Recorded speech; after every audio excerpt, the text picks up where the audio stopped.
जय भारत देश। हेलो दोस्तों, आपके अपने यूट्यूब चैनल शिक्षा की रोशनी 24 में स्वागत है। आज हम लोग इतिहास के एक महत्वपूर्ण टॉपिक ताम्र पाषाणिक संस्कृति के बारे में अध्ययन करेंगे। इससे पहले हम भाग 7 में पढ़ा चुके हैं नवपाषाण काल और उनकी विशेषताओं के बारे में। चलिए वीडियो को शुरू करते हैं। ताम्र पाषाणिक संस्कृति को कैल्कोलिथिक कल्चर भी कहा जाता है। ठीक, ताम्र पाषाणिक संस्कृति इसका नाम क्यों पड़ा? क्योंकि पहली बार पत्थर के औजार के साथ साथ तांबे का प्रयोग किया गया, इसलिए इसे ताम्र पाषाणिक संस्कृति की संज्ञा दी गई। ठीक, यह ग्रामीण संस्कृति पर आधारित थी। ताम्र पाषाणिक किस पे आधारित थी? तो ग्रामीण संस्कृति पर आधारित थी। ठीक, और तांबे के प्रयोग एवं लाभ के बारे में सर्वप्रथम जो है बी.जी. चाइल्ड ने अपनी पुस्तक व्हाट हैपेंड इन हिस्ट्री में दिया था। किस में दिया था? व्हाट हैपेंड इन हिस्ट्री में बी.जी. चाइल्ड ने तांबे के प्रयोग एवं लाभ के बारे में बताया था। आइए हम देखते हैं कि ताम्र पाषाणिक कुछ स्थल है जहाँ से इम्पोर्टेंट फैक्ट है, आपके परीक्षा में पूछे जाते हैं। कुछ स्थल है और कुछ संस्कृतियां हैं, जैसे प्रभास संस्कृति, आहार संस्कृति, मालवा संस्कृति, जोरवे संस्कृति, कायथा संस्कृति। आइए मानचित्र के माध्यम से इसको समझते हैं। सबसे पहले हम देखते हैं जोरवे संस्कृति। जोरवे संस्कृति जो है यह महाराष्ट्र में पाएगी। इनका जोरवे नाम क्यों पड़ा? क्योंकि सब पहली बार जो है महाराष्ट्र के जोरवे नामक स्थान से इसके उपकरण यानी साक्ष्य प्राप्त हुए, इसलिए इसे जोरवे संस्कृत नाम दिए गए। जोरवे संस्कृत के अंतर्गत जो है महाराष्ट्र के जितने क्षेत्र आते हैं सभी जोरवे संस्कृत के अंतर्गत है। जैसे आता है दायमाबाद।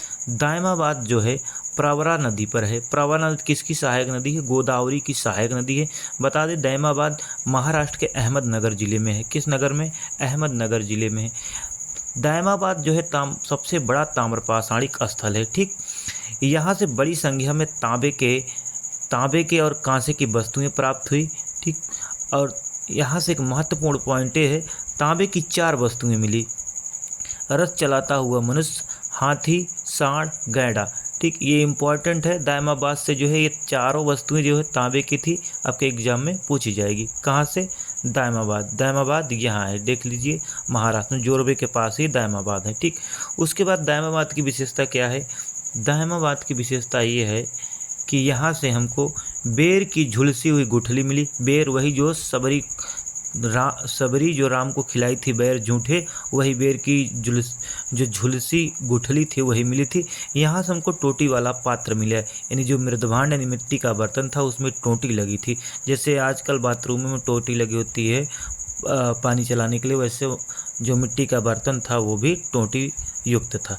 यहाँ से हमको मृणमूर्तियाँ मिली और मात्र देवी की प्रतिमा भी मिली।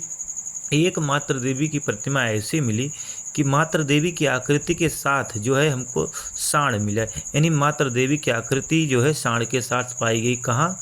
जो दायमाबाद में। ठीक, इंपॉर्टेंट पॉइंट है, आपके परीक्षा के लिए महत्वपूर्ण है। और यहाँ से हमको कलश समाधान फर्श के नीचे मिले। कहाँ मिले? कलश समाधान, यानी जो व्यक्ति मृत्यु हो जाती है जिसकी, उसे जो है इस काल में जो है दफनाते वक्त कलश जो कुम्हार के यहाँ कलश बनाया जाता है, उसी कलश के साथ जो है इसको दफना दिया जाता था फर्श के नीचे। ऐसा साक्ष्य हमको दायमाबाद से प्राप्त होता है। ठीक, यहाँ की एक महत्वपूर्ण विशेषता यह है कि यहाँ की जब हड्डियों के बारे में हमको जानकारी मिली, उसका अध्ययन किया गया डॉक्टरी रूप से, तो पता चलता है कि वहाँ के लोगों को दंत रोग यानी दांत का रोग होता था और बच्चों को अस्कर्वी रोग होता था। यानी कहने का मतलब दायमाबाद से प्राप्त हड्डियों से हमको दंत रोग और अस्कर्वी रोग के बारे में जानकारी मिलती है। ये महत्वपूर्ण है। महाराष्ट्र के कुछ महत्वपूर्ण स्थल है, जैसे प्रकाश धुलिया जिले में, नासिक, जोरवे और दायमाबाद को हम बता ही दिए, नेवासा, चंदौली, इनामगांव। चलिए हम देखते हैं नेवासा के कुछ महत्वपूर्ण स्थल हैं। नेवासा के कुछ महत्वपूर्ण इंपॉर्टेंट पॉइंट हैं। नेवासा भी जोरवे संस्कृति से जुड़ा है, हम पहले ही बता दिए। महाराष्ट्र में जितने स्थल हैं सब जोरवे संस्कृति से जुड़े हुए, क्योंकि जोरवे से पहली बार जो है इसके साक्ष्य मिले थे।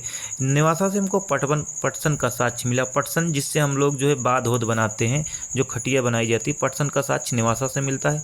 यहाँ से हमको नैदानिक मृदभांड मिले। कैसे मृदभांड मिले? नैदानिक मृदभांड मिले। कैसे नैदानिक मृदभांड मिले?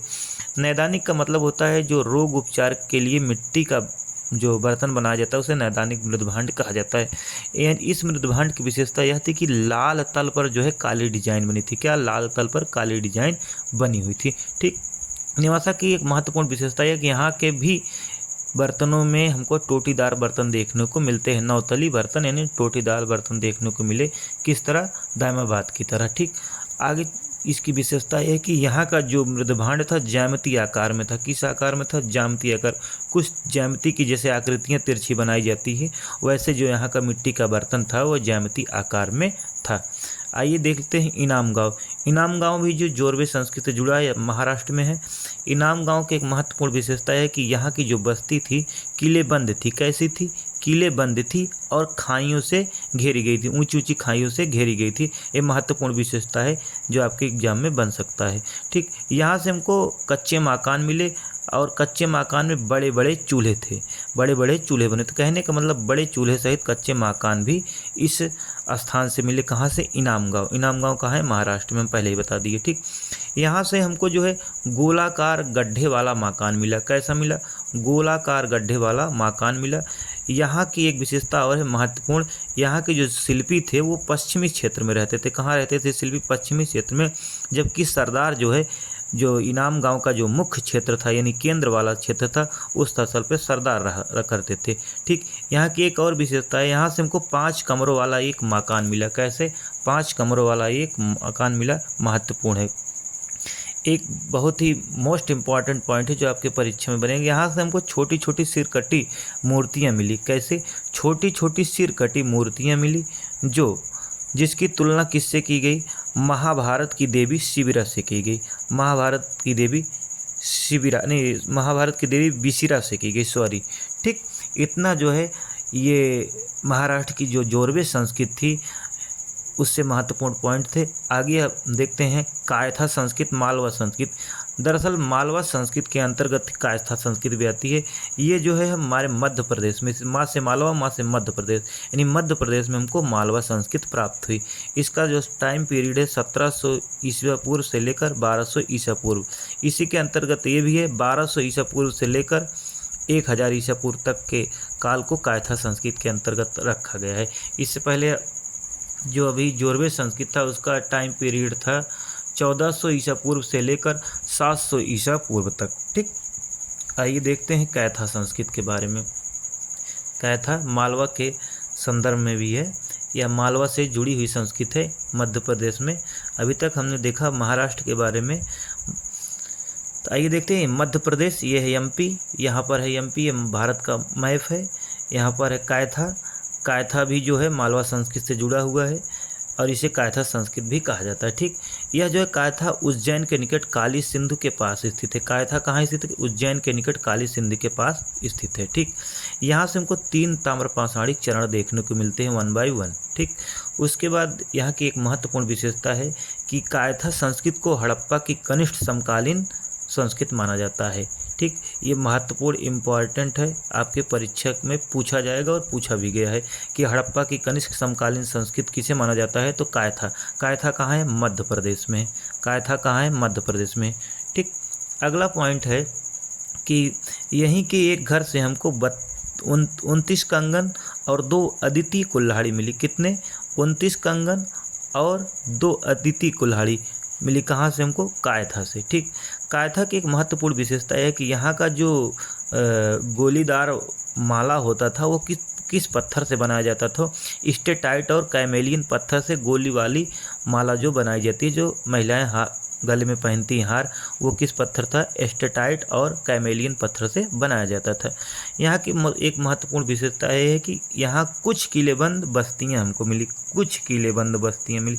अभी हमने देखा था इनाम गांव जो कि महाराष्ट्र में है, वहाँ जो है सारी बस्तियाँ किलेबंदी थी, लेकिन यहाँ जो मध्य प्रदेश का कायथा है, मध्य प्रदेश का जो कायथा है, यहाँ की जो बस्तियाँ हैं वो कुछ ही किलेबंदी थी। मध्य प्रदेश का एक स्थल है गुंगेरिया। क्या है? गुंगेरिया।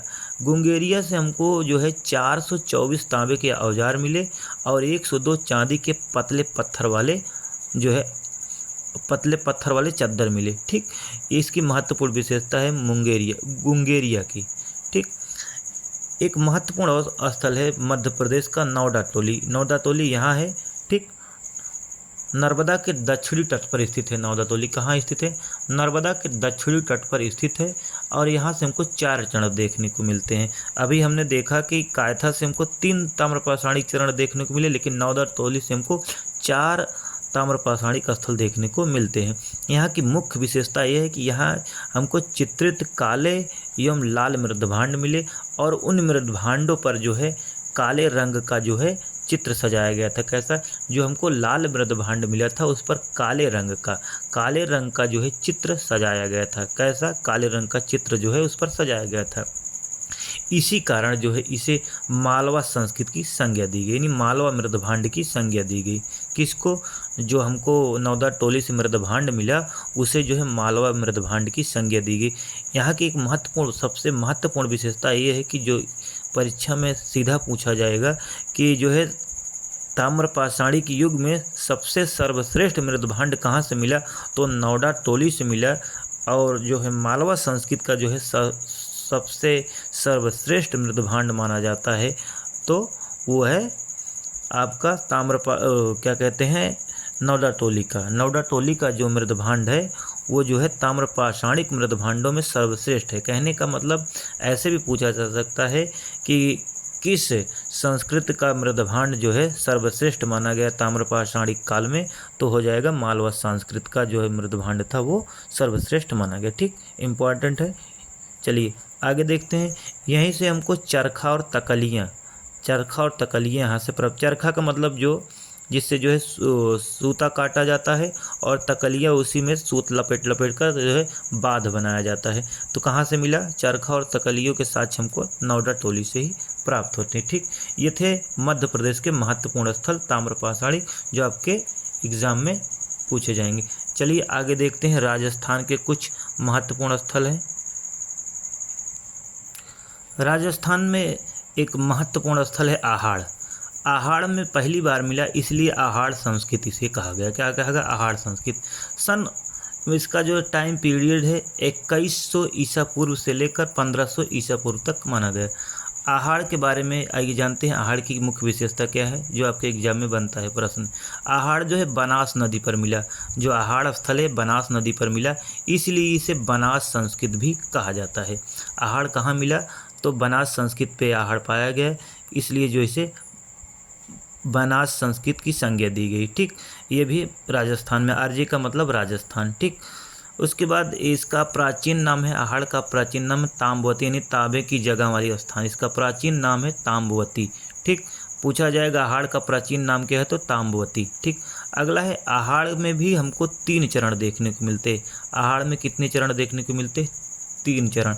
यहाँ की एक और विशेषता है, यहाँ पर हमको काले लाल मृदभांड मिले जो सफ़ेद रैखिक चित्रों से सजाए गए थे, यानी उकेरे गए थे। यानी जो काला मृदभांड, काला मिट्टी का बर्तन जो था उस पर सफ़ेद रेखा के चित्र जो है उकेरे गए थे।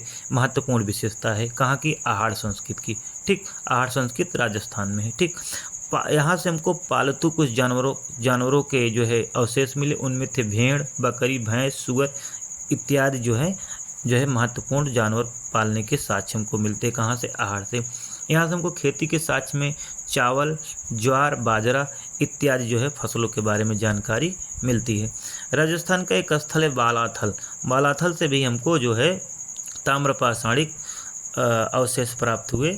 उसके बाद एक स्थल है गिलुंद। राजस्थान का ही एक स्थल है गिलुंद। गिलुंद में हमको घरों के ढांचों के अवशेष प्राप्त हुए। महत्वपूर्ण है, इम्पॉर्टेंट है। राजस्थान में जो है आहाड़ संस्कृत का ये भी क्षेत्र है। ठीक, राजस्थान के जितने क्षेत्र लगभग सभी आहाड़ संस्कृति से संबंधित है। जैसे बालाथल हो गया, आहाड़ हो गया, गिलुंद हो गया, ये सब किससे संबंधित है? आहाड़ संस्कृति से संबंधित है। तो गिलुंद से हमको घरों के ढांचों के अवशेष प्राप्त हुए। और यहाँ का जो पत्थर वाला उद्योग था फलक पर आधारित था। पत्थर का उद्योग किस पर आधारित था? फलक पर। यानी फलक पर आधारित पत्थर उद्योग कहाँ से मिले? तो गिलुंद से। ठीक, आइए देख लेते हैं कुछ महत्वपूर्ण स्थल उत्तर प्रदेश के हैं। इमलीडीह, नरहन, सोहगौरा, फैराडीह।